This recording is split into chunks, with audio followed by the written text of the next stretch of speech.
Michael Collins takes us back to that first day and brings us through the years.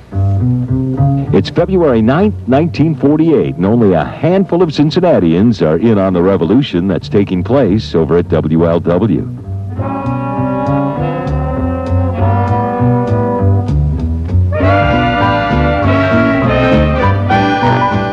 As Ohio's first television station goes on the air full-time. With only 1,000 sets in the area, few saw that first day of broadcasting, which lasted exactly 3 hours and 17 minutes. NBC Television.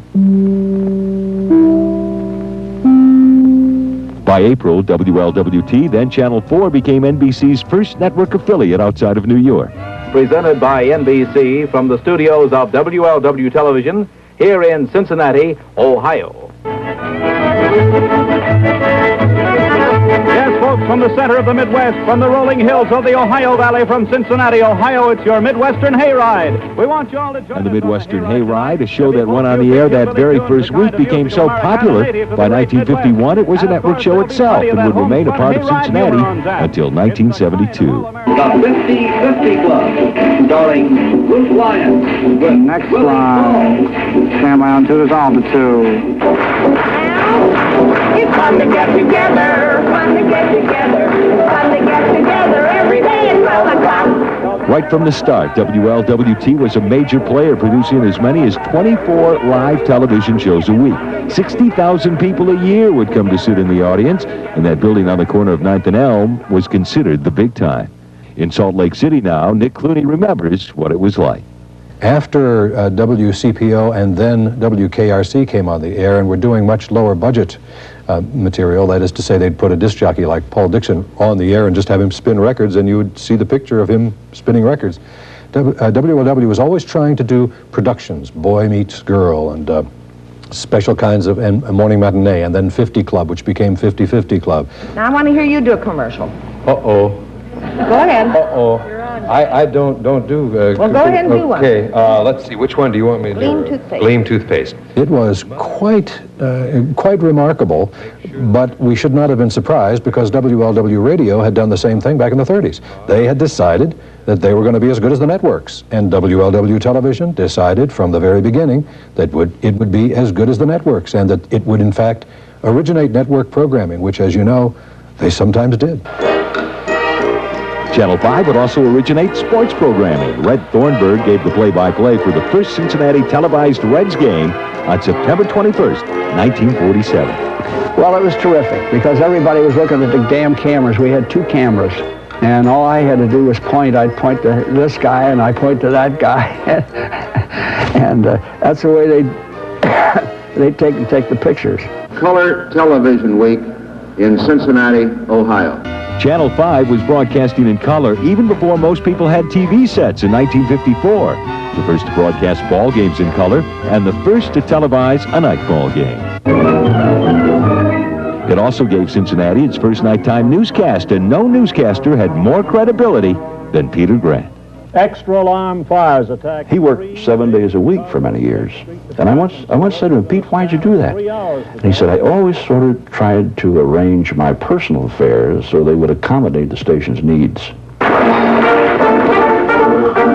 And if radio made Ruth Lyons a star, television made her a legend, as it did. Oh, baby! Today, David Letterman will say this show was his inspiration, and no one could work an audience like Dixon. You watch this dumb thing? Yeah! Isn't this the dumbest show you ever seen? Yeah! How old are you? 3. What's my name? Baby. Why do you watch this show? I don't know.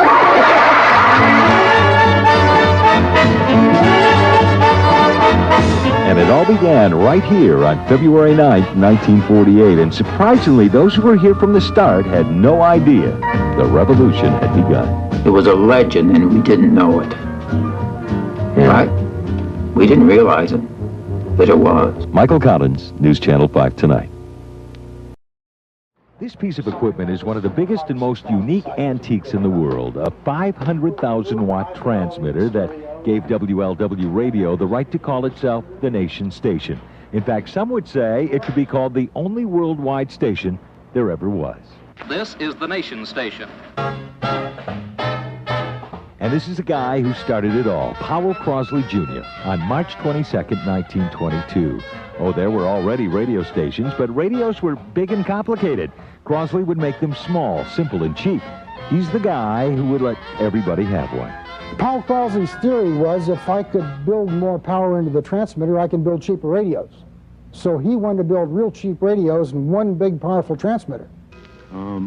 Spend an evening at Crosley Square, where Freddie Leitner will greet you there. Within a decade, WLW would be the first station in the country to hit 50,000 watts and make stars of names like Red Skelton, the Clooney sisters, the Mills Brothers, and Doris Day.